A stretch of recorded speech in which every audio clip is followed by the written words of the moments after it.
This Black History Month is focused on celebrating sisters, and especially those of the Windrush.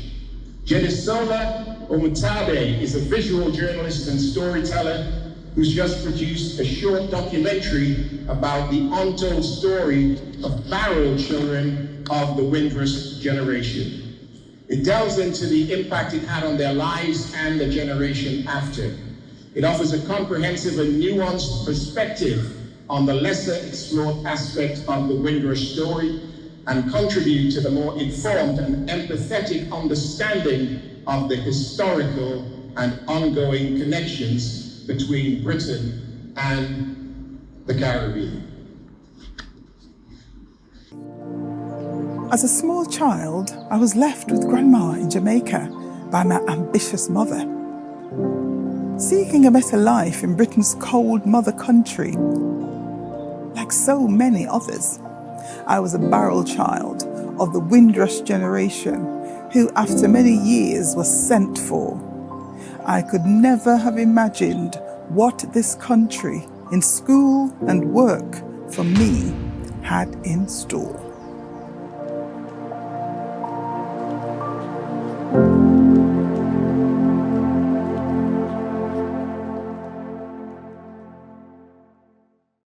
The Empire Windrush brings to Britain 500 Jamaicans. Many are ex-servicemen who know England. They served this country well. In Jamaica, they couldn't find work.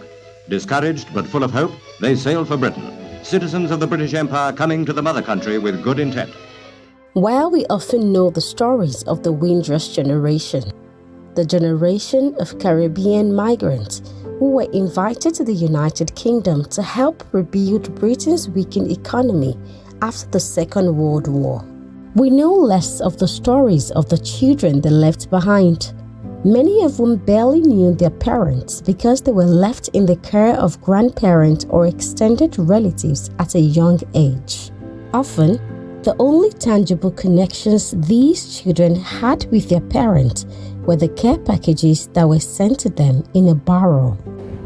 To capture the experiences and ongoing realities of the Barrow children who eventually reunited with their parents in the United Kingdom, I met with 3 Barrow children, Deanne, Jean, and Linford.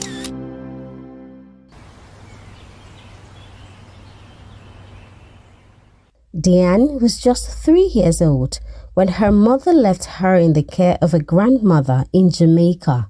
My mom left me with my grandmother in Portland when I was 3 years old. My grandma was a lovely person, very strict.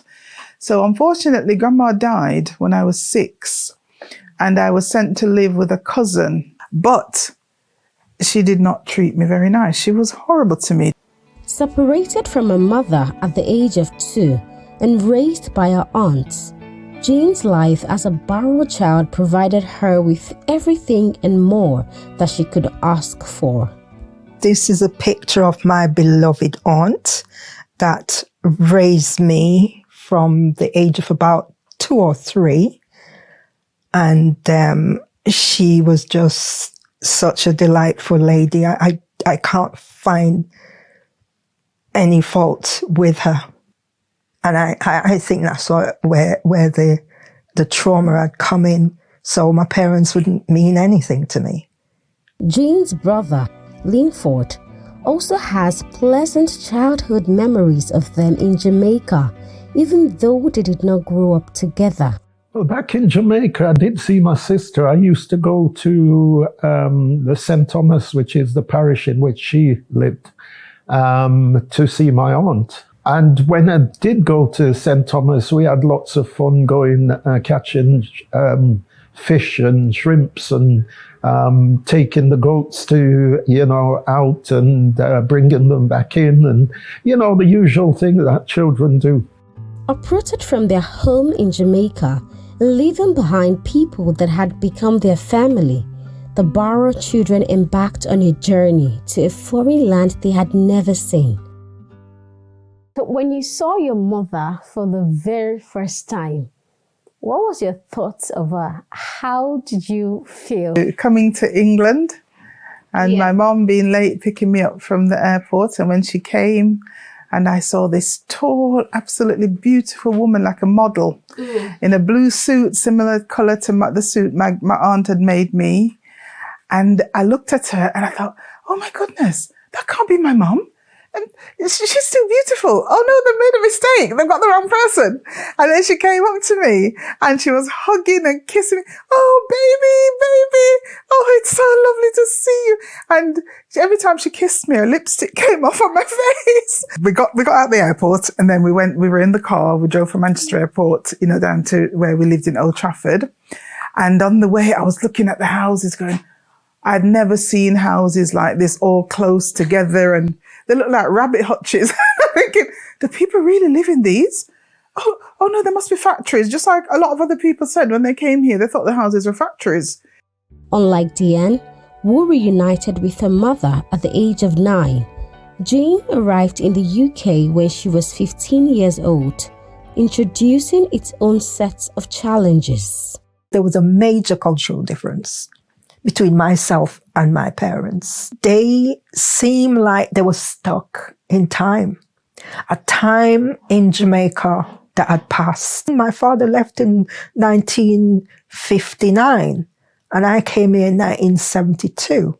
So there's such a difference in culture. My mother would say to me, I need to help her with the washing. Now, I grew up with my aunt, and my aunt always said it's a woman's responsibility to wash the clothes, not the children.